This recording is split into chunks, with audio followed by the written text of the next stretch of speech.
What's done in the dark will be brought to the light. From the Oakwall Studios in Las Vegas, Nevada.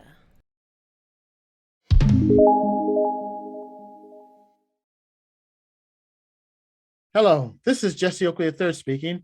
And today's topic is all about cheating. Cheating in order to get ahead. Yes, you may think that cheating would be the best way to go, and you probably get ahead with all the trophies, the awards, and everything else. But there's also a drawback to the cheating. There are those questions on how you got there. There's that asterisk that's going to be attached to your name and to your legacy for as long as you are alive and even after you pass away. Cheating is not worth it. Yes, you see people that would cheat in different sports, whether it be with the steroids or taking shortcuts to get ahead. If you see people that are actually taking cheating methods like steroids and shortcuts and anything else, then you know that it's going to come back and haunt them. What about cheating in a different way? What about cheating at your job, cheating at your business, cheating at a organization that you belong to? Same process, same thought process. If you cheat in order to get yourself ahead or make the numbers look good or cook the books, guess what? You're only hurting yourself in the long run. Yes, it may give you a good image, but what's the foundation? What does it lie on?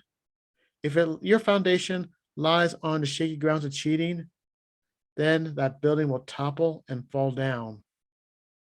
But if you build a solid foundation on integrity, on always doing the right thing, you may not win all the battles, you may not win all the games, but at least you're doing it the right way.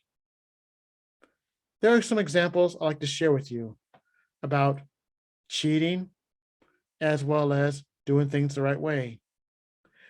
I'm a sports fan, and when I think about cheating, there's one person that actually comes to mind. Actually, there are a few kind of come to mind, but for this sake, let's go right into football season. In 1989, there was a number 2 draft pick in the NFL draft named Tony Mandarich. He was drafted by the Green Bay Packers. Before he was drafted by the Green Bay Packers, he was seen as this big, strong offensive lineman from Michigan State University.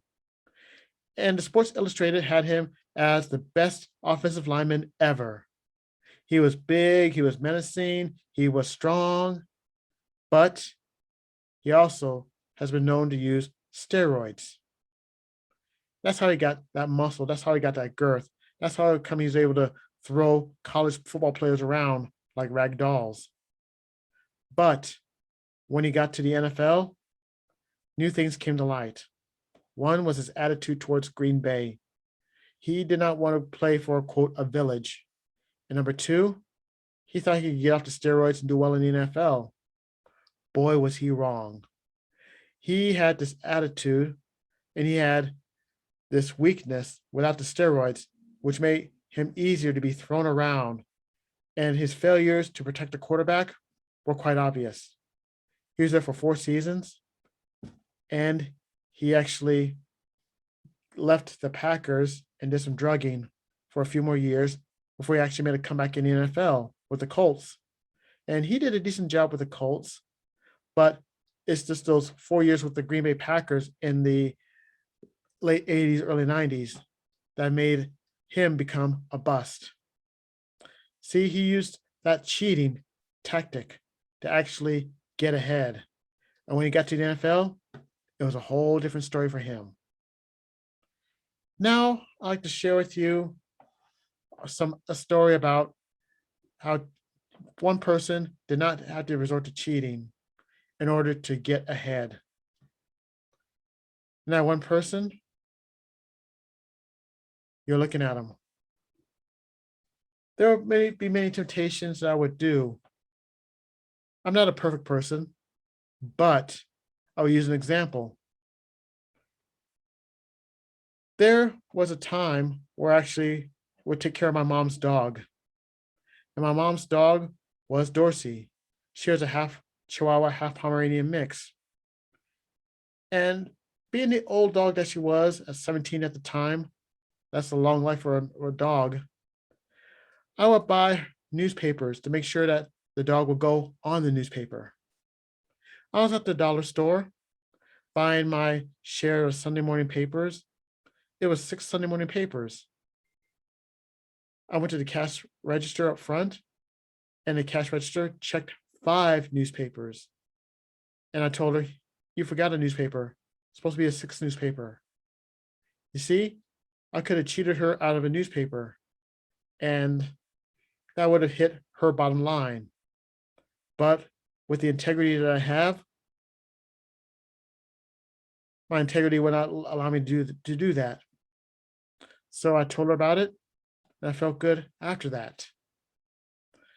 Now, there's a video on here that says I'm a disgrace to the black race on YouTube. I could go further into that story, but at least I didn't cheat out of that. Because if you cheat once, you will cheat again. Happy people, I gave you these 2 examples on cheating and how you can get caught and doing the right thing. If you have an opportunity to do the right thing, please do so. And if you have the opportunity to cheat, ask yourself before you cheat, is it worth the effort? Is it worth the questions? Is it worth the doubt? Is it worth being shined on when you finally get busted? That choice is yours, happy people. This is just Oakley III speaking. Until next time, you take care and always have a great day. Bye.